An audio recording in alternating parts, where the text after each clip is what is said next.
마트에 가면 우리로 하여금 지갑을 열도록 만드는 많은 광고 문구들이 보이는데요. 여러분이 만약 정육 코너에서 무지방 90% 소고기라는 광고 문구와 지방 10% 소고기라는 광고 문구를 본다면 무엇이 더 사고 싶으실 것 같습니까? 무지방 90% 소고기, 지방 10%의 소고기. 사실은 둘 다 같은 겁니다. 다른 것이 아니에요.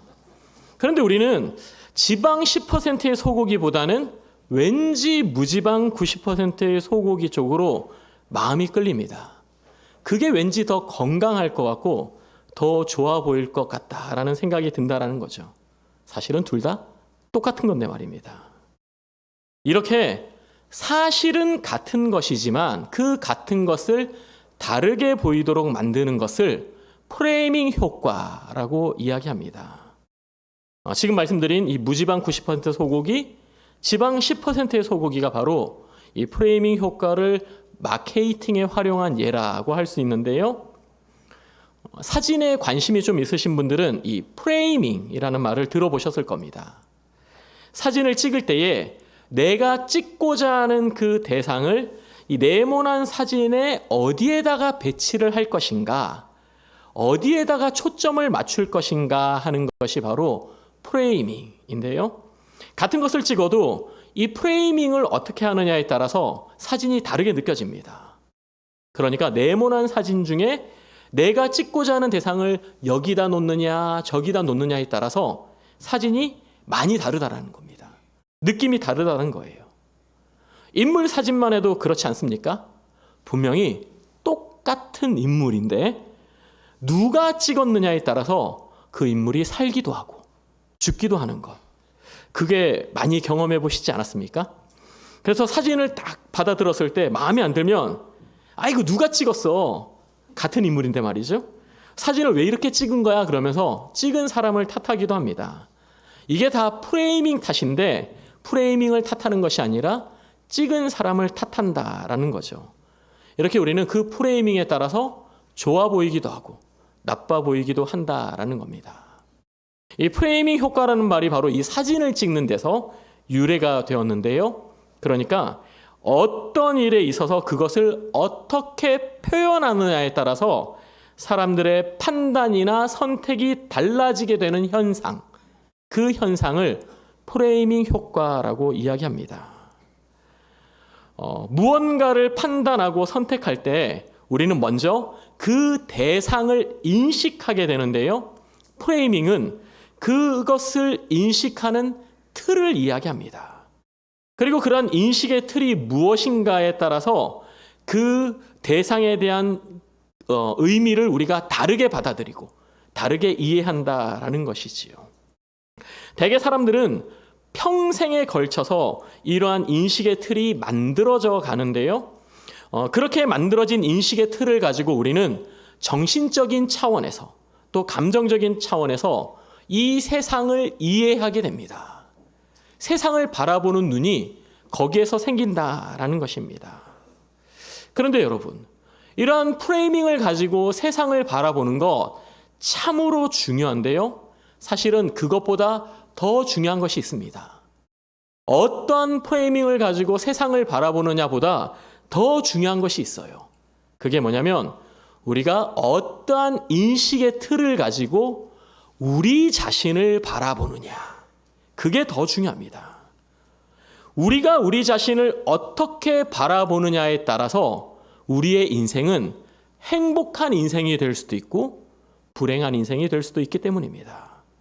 그러기에 우리는 우리 자신을 바라봄에 있어서 올바른 인식의 틀을 가지는 것이 너무나도 중요합니다.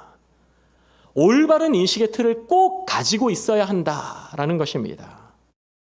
그렇다면 여러분은 어떤 인식의 틀을 가지고 스스로를 바라보고 계십니까? 여러분 자신을 어떠한 사람으로, 어떠한 존재로 여기면서 살아가고 계십니까? 우리가 이에 대한 이야기를 본격적으로 하기에 앞서서 먼저 짚고 넘어가야 할 한 가지 중요한 사실이 있는데요. 그것은 바로 너무나도 많은 경우에 우리가 가지고 있는 인식의 틀이 잘못되었을 경우가 있다라는 것입니다. 다시 말해서 왜곡된 눈으로 우리 자신을 바라보는 경우가 참 많다라는 것입니다. 이유가 무엇입니까? 우리가 살아가는 이 세상이 자꾸만 잘못된 인식의 틀을 우리에게 제공하기 때문입니다. 물질적인 가치로, 상대적인 가치로 자꾸만 우리를 평가하도록 만들기 때문이에요. 재산을 많이 가지고 있고 물질이 많이 있으면 뭔가 그럴싸한 인생을 살고 좋아 보이는 것처럼 여기게 만들고, 또 다른 사람과 우리 자신을 자꾸만 비교하면서 나는 저 사람보다 이게 못하지, 나는 저 사람보다 이게 좀 낫지, 이러면서 자꾸만 상대적으로 판단하게끔 만드는 것, 그러한 인식의 틀을 세상이 우리에게 자꾸만 제공하고 있다라는 것이지요. 그래서 우리는요, 많은 경우 진짜 내 모습이 무엇인지도 모른 채 그러한 세상의 요구에 우리를 끼워 맞춰가면서 살아갈 때가 많더라는 것입니다. 그게 진짜 내 모습인 줄 알고 살아가는 경우가 참 많더라는 거예요. 그렇다면 여러분, 우리는 어떻게 해야 할까요? 진짜 내 모습이 무엇인지를 알려면 어떻게 해야 합니까? 하나님께 물어보아야 합니다. 다른 것이 아닌 하나님에게서 그 답을 찾아야 한다라는 것입니다. 왜요? 세상 그 누구보다도 나를 잘 아시는 분이 바로 하나님이시기 때문입니다. 내가 나를 아는 것보다 하나님이 훨씬 더 나를 잘 아시고요, 정확하게 아시기 때문입니다. 어떻게 하나님이 우리들보다도 우리 자신을 더 잘 아실 수 있을까요? 하나님이 우리를 만드셨기 때문입니다. 나를 지으신 분이 바로 하나님이시기 때문이에요. 시편 139편 13절 14절에서는 이렇게 말씀하고 있는데요, 제가 읽어드리겠습니다.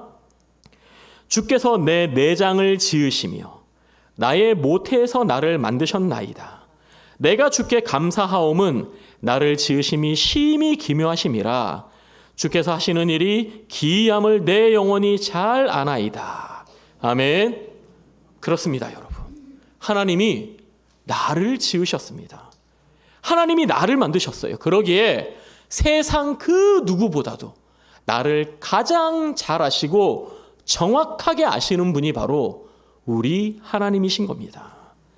그렇다면 이제 중요한 것은요, 나를 지으신 하나님, 나를 만드신 그 하나님이 우리를 바라보는 그 눈, 그 인식의 틀로 우리 자신을 바라볼 수 있어야 한다라는 것인데요.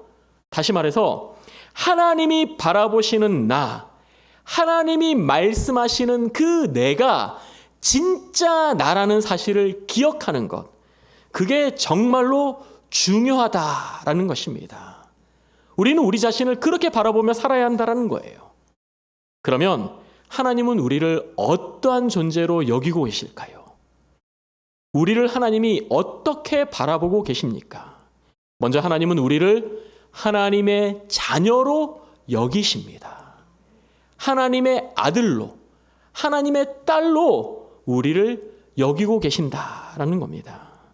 요한복음 1장 12절의 말씀, 영접하는 자, 곧 그 이름을 믿는 자들에게는 하나님의 자녀가 되는 권세를 주셨으니, 아멘. 네, 예수님을 영접한 우리들은 이제 하나님의 자녀가 되었다고 성경은 분명하게 선포하고 있습니다. 우리가 어떤 모습을 하고 살던지, 또 예수님을 믿기 전에 우리의 삶이 어땠던지 상관이 없다는 거예요. 예수님을 진심으로 영접하면, 예수님을 진심으로 나의 구주로 모셔드린 사람은 하나님이 그 사람을 하나님의 아들로, 하나님의 딸로 다 받아주신다라는 겁니다. 하나님의 자녀가 되는 권세를 주셨다라고 성경은 분명히 말씀하고 있습니다. 이 사실이 가장 중요합니다. 모든 것은 바로 여기서부터 시작이 되어야 합니다. 이 사실이 우리를 바라보는 인식의 틀에 있어서 가장 기초가 되어야 한다라는 것입니다. 그 다음으로 하나님은요, 이렇게 하나님의 자녀가 된 우리들을 새로운 피조물, 새로운 피조물로 여겨주시는데요. 고린도후서 5장 17절 말씀을 우리 한번 같이 읽어보도록 하겠습니다. 시작. 그런즉 누구든지 그리스도 안에 있으면 새로운 피조물이라. 이전 것은 지나갔으니 보라 새 것이 되었도다. 아멘. 네. 여기서 새로운 피조물이라는 말은 존재 자체가 완전히 변화된 상태를 뜻합니다. 그냥 모양이 조금 달라지고 삶이 조금 변화된 것. 과거에는 별로 윤리적이지 못했는데 예수 믿고 난 다음에 좀 더 도덕적으로 윤리적으로 사는 삶이 되었다라는 의미가 아니고요. 우리의 존재 자체가 완전히 바뀐 것을 의미하는 말입니다. 물이 포도주로 변화된 것처럼 우리가 완전히 존재 자체가 바뀌게 된 것을 의미하는 말이 바로 새로운 피조물이라는 거예요. 이렇게 우리는요, 예수님 안에 있을 때 완전히 새로운 존재가 되었다라고 말씀하고 있습니다. 그래서 하나님은 더 이상 옛날의 모습으로, 예수님 믿기 전의 모습으로 우리를 바라보시지 않는다라는 겁니다. 그리고 또 하나님은 우리를 선한 일을 하는 존재로 만드셨다라고 이야기하는데요. 에베소서 2장 10절 말씀을 제가 읽어드리겠습니다. 우리는 그가 만드신 바라 그리스도 예수 안에서 선한 일을 위하여 지으심을 받은 자니 이 일은 하나님이 전에 예비하사 우리로 그 가운데서 행하게 하려 하심이니라. 아멘. 네. 예수 안에서 선한 일을 한다. 이것은요, 하나님이 우리를 믿고 하나님의 이 일을 맡겨주신다라는 의미입니다. 하나님께서 이 세상을 향해 가지고 계시는 놀라운 계획들, 그 선한 계획들을 이루어 가실 때 그 일을 누구에게 맡기신다고요? 나에게, 우리에게 맡기신다라는 겁니다. 하나님과 우리가 동역자라는 거예요. 이 얼마나 영광스럽습니까?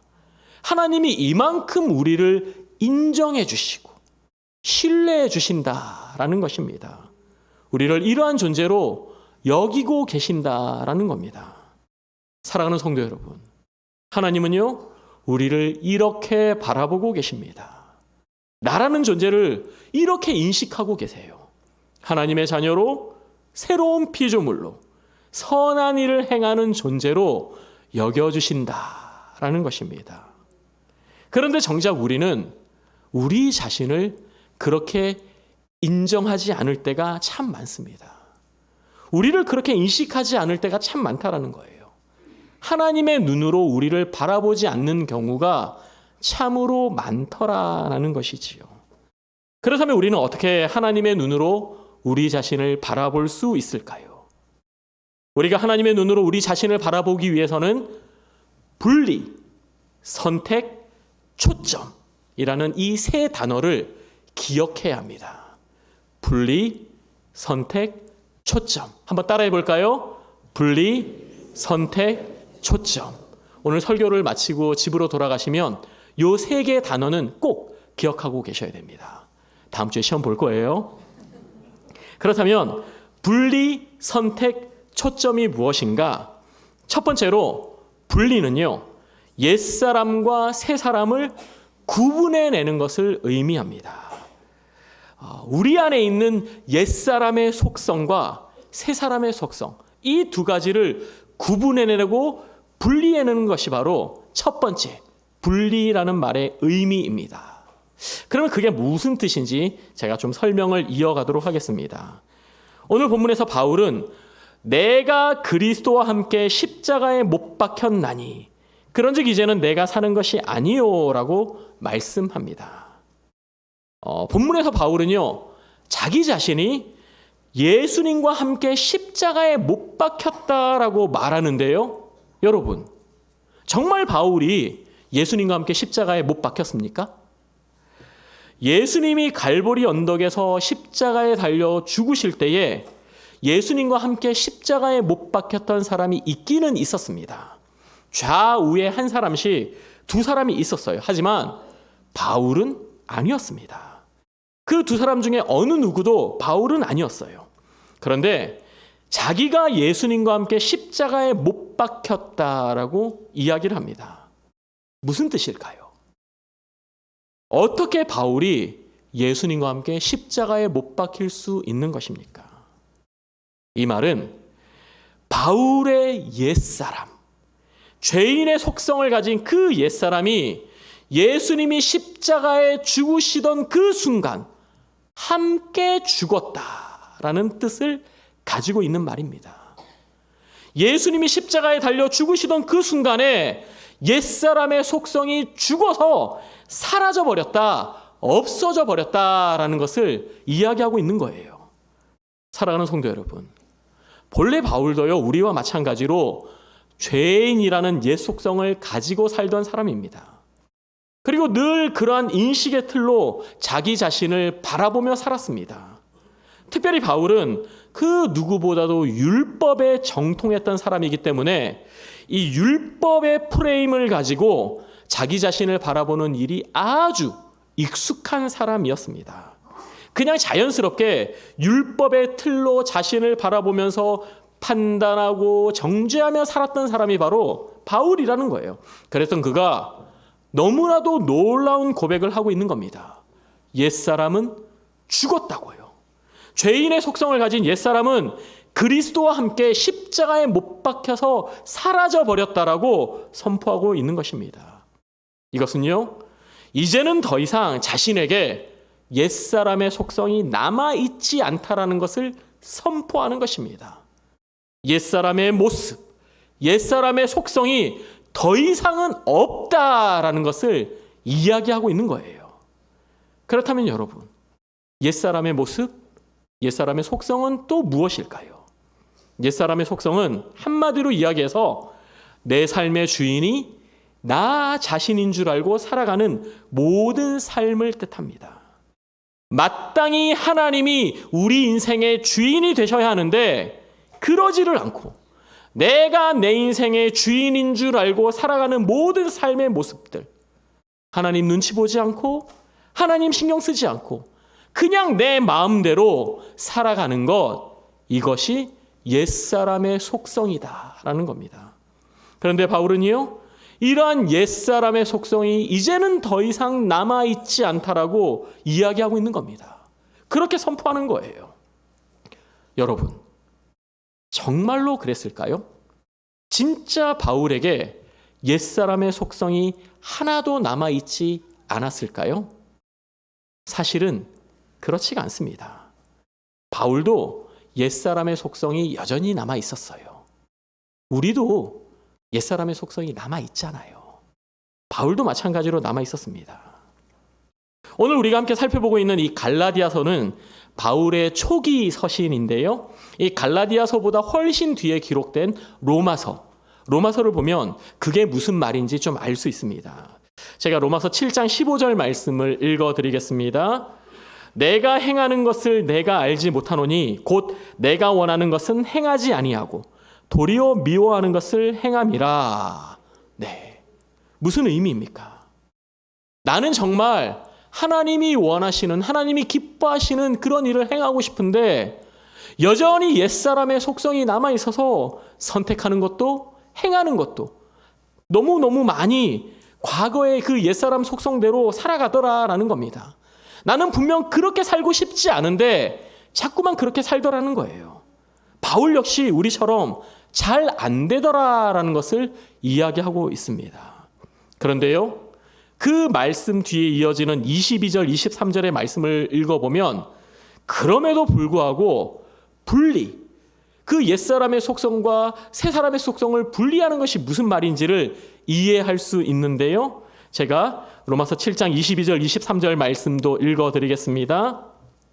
내 속사람으로는 하나님의 법을 즐거워하되 내 지체 속에서 한 다른 법이 내 마음의 법과 싸워 내 지체 속에 있는 죄의 법으로 나를 사로잡는 것을 보는도다.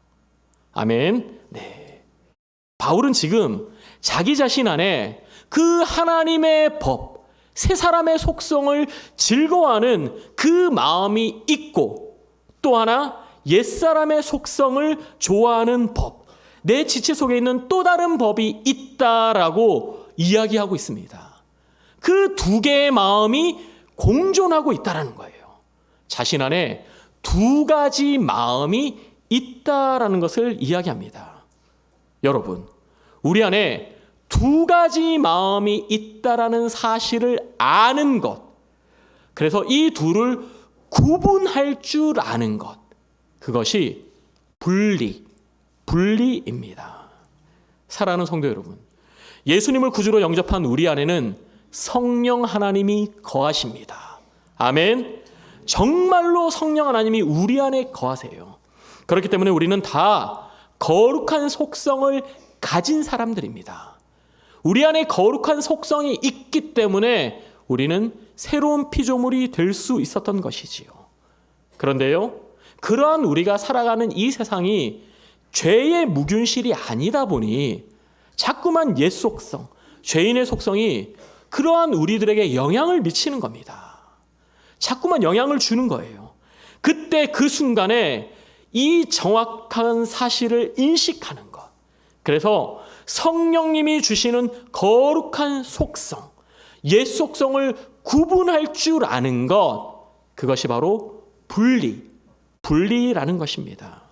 바울은요, 이 사실을 알고 있었고 또 구분할 줄 알았기 때문에 내가 그리스도와 함께 못 박혔다라고 선포하였던 것입니다. 그래서 이제는 내가 사는 것이 아니라 내 안에 그리스도가 사는 것이다라고 선포했다라는 것이지요. 그렇다면 두 번째로 선택. 첫 번째는 분리였고요. 두 번째로 선택. 선택은 무엇일까요? 선택은 내 안에 사는 그리스도, 성령 하나님을 따르기로 결정하는 것을 의미합니다. 오늘 본문에서 바울은 오직 내 안에 그리스도께서 사시는 것이라 라고 선포를 하는데요. 이러한 바울의 이 선포는 사실에 대한 진술이 아니라 선택에 대한 선포이다 라고 말할 수 있습니다. 앞에서 말씀드린 것처럼 사실은 우리 안에 두 가지 마음, 옛사람의 마음과 새사람의 마음이 공존하고 있지만, 두 가지 마음이 다 있지만 나는 그 가운데 무엇을? 새사람의 마음을 선택하겠다라고 선포하는 거라는 겁니다. 오직 내 안에 사는 그리스도, 성령 하나님만 따르기로 결정하겠다라는 의미가 바로 이 말 안에 담겨 있다라는 것입니다. 사랑하는 성도 여러분, 선택이 무엇입니까? 이 선택이라는 말 속에는요, 다른 의미도 하나 포함되어 있는데요. 선택이라는 말 안에는 버린다라는 의미도 같이 들어 있습니다. 우리가 두 가지 중에 무언가 하나를 선택하면 그 순간 다른 하나는 버릴 수밖에 없기 때문입니다. 그죠?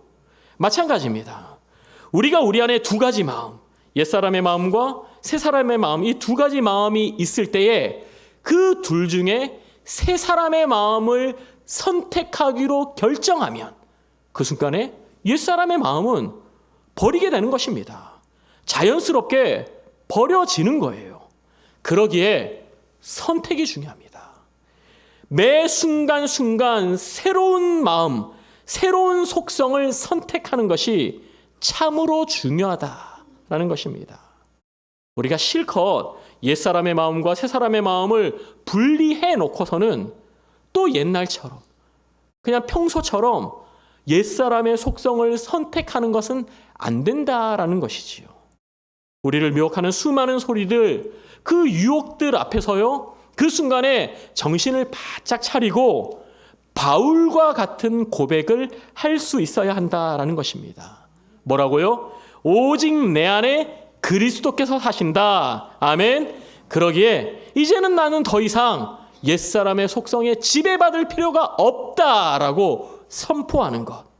그렇게 선포하는 것이 선택이라는 것입니다. 사랑하는 성도 여러분. 그런데요, 사실 이거는 쉬운 일은 아니에요. 솔직히 많이 어렵습니다. 하루아침에 잘 되지가 않습니다. 정말 노력이 많이 필요하고요. 또 그렇게 노력하며 사는 과정 중에는 잘 되지 않아서 실망하게 되는 경우도 많이 있습니다. 옛사람의 모습과 새사람의 모습을 잘 분리는 해놓고 그 순간에 또 우리가 유혹에 넘어가서 미혹에 넘어가서 옛사람의 모습을 선택하는 경우도 많이 있을 수 있다라는 겁니다. 그래서 또다시 세상의 가치와 세상의 기준으로 우리를 바라보고 우리 자신을 평가할 때가 많을 수도 있다라는 겁니다. 그럼에도 불구하고 중요한 것은요, 포기하지 않는 겁니다.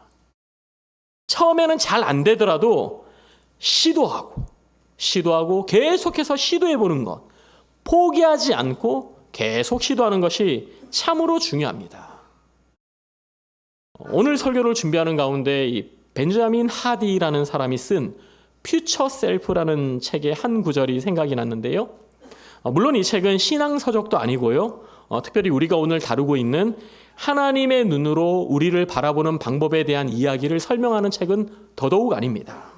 하지만 그 책에 나오는 한 구절이 오늘 설교와 관련해서 우리에게 주는 참 메시지가 있다라고 느껴져서 제가 그 구절을 좀 읽어드리도록 하겠습니다. 한번 잘 들어보셔요.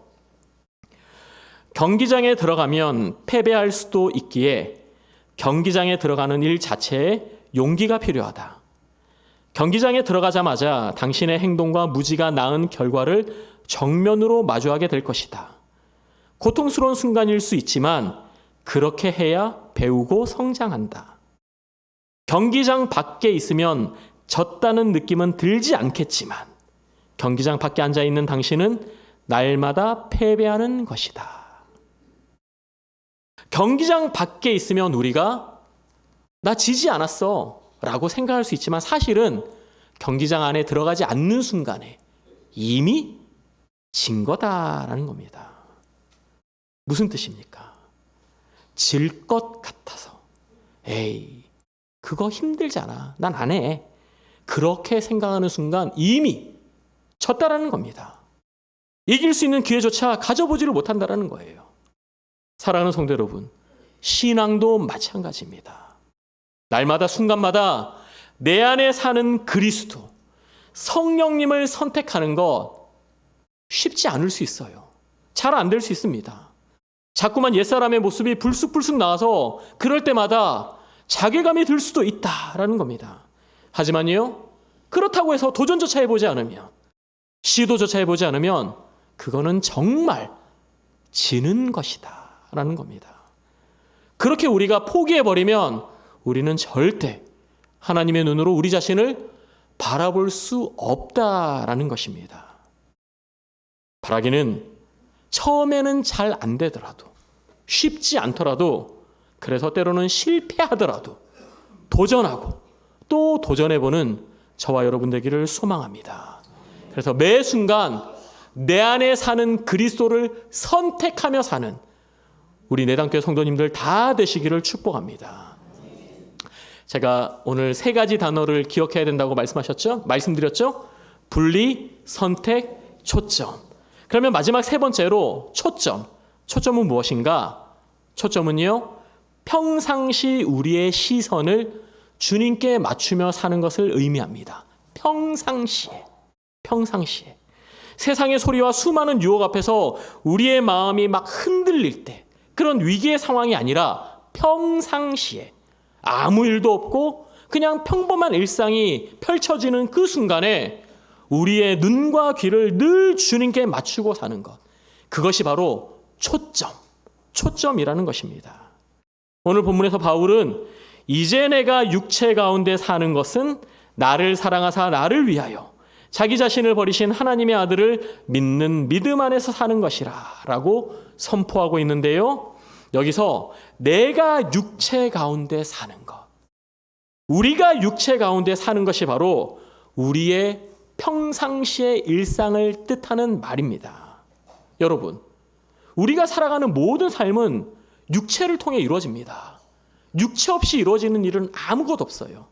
숨 쉬고 살아가는 모든 순간이 육체를 통해 이루어지는 일이기 때문에요, 오늘 본문에서 바울이 이야기하는 육체 가운데 사는 것, 이것은요 우리의 모든 일상, 그 일상을 포함하는 말이다라고 이해할 수 있습니다.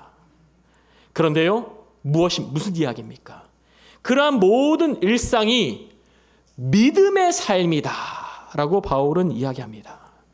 하나님의 아들을 믿는 믿음을 가지고 일상을 살아가야 한다라고 이야기하고 있는 것입니다. 그렇다면 여러분, 믿음은 또 무엇입니까? 히브리서 기자는 믿음은 바라는 것들의 실상이요 보이지 않는 것들의 증거다라고 분명히 이야기를 하는데요. 바라는 것들의 실상, 보이지 않는 것들의 증거. 아직까지 내 것이 되지는 않았다라는 거예요. 여전히 바라고 있다라는 것이지요. 그런데 그 바라고 원하는 것이 내 것인 것처럼 살아가는 것. 보이지 않는 것들의 증거. 눈으로 볼 수는 없지만 그것이 보이는 것처럼 살아가는 것. 그것이 바로 믿음이라는 것입니다. 그렇습니다, 여러분. 우리의 신앙은 궁극적으로 보이지 않는 것에 대한 믿음을 전제로 하고 있습니다. 왜요? 가장 먼저 우리가 믿는 하나님이 눈에 보이시는 분이 아니시기 때문입니다. 하나님은 우리가 절대로 육신의 눈으로는 볼 수 없습니다. 그런데요, 믿으면, 진짜로 믿으면 볼 수도 있다라는 겁니다. 육신의 눈으로 볼 수 있는 것은 아니지만 영의 눈으로 하나님을 볼 수 있다라는 거예요. 하나님의 임재가 느껴진다라는 것입니다. 지금 주님이 나와 함께하고 계신다라는 것이 사실로 여겨진다라는 것입니다. 우리의 초점을 주님에게 맞추고 사는 것이 바로 이러한 것을 뜻합니다. 평범한 일상 속에서도 이러한 믿음을 유지하고 사는 것, 그것이 바로 세 번째 단계, 초점의 의미인 것입니다. 뭔가 특별한 어려움이 있고 문제가 있을 때만 하나님께 집중하고 하나님께 초점을 맞춰서 하나님 도와주세요 라고 찾고 부르짖는 것이 아니라 아무런 일이 없을 때에도 지극히 평범한 일상을 살아가는 그 순간에도 지금 하나님이 내 곁에 계시는구나. 나와 함께 동행하시는구나. 나를 사랑해 주시는구나. 나에게 그 사랑을 베풀어 주시는구나라는 것을 느끼며 사는 것. 그게 바로 초점이라는 것입니다. 사랑하는 성도 여러분, 평범한 일상 속에서도 우리의 초점을 늘 주님께 맞추고 살아가는 저와 여러분 되기를 소망합니다. 이러한 삶을 사는 것이 너무나도 중요합니다. 왜요? 우리가 우리의 초점을 주님께 맞추어야지만 우리를 바라보시는 그 하나님의 시선을 제대로 알 수 있기 때문입니다. 그리고 또 그 하나님의 시선을 제대로 알아야지만 우리 역시 우리 자신을 온전한 인식의 틀을 가지고 바라볼 수 있기 때문입니다. 바라기는 삶의 모든 순간에 우리의 초점을 하나님께 맞추고 살아가는 내단교회 성도님들 다 되시기를 주님의 이름으로 축원드립니다. 이어령 교수님이 쓴 별의 지도라는 책이 있는데요. 참 좋은 책입니다. 오늘 설교는 그 책에 나오는 한 구절의 글로 좀 가름할까 합니다. 그 내용을 제가 좀 읽어드리겠습니다.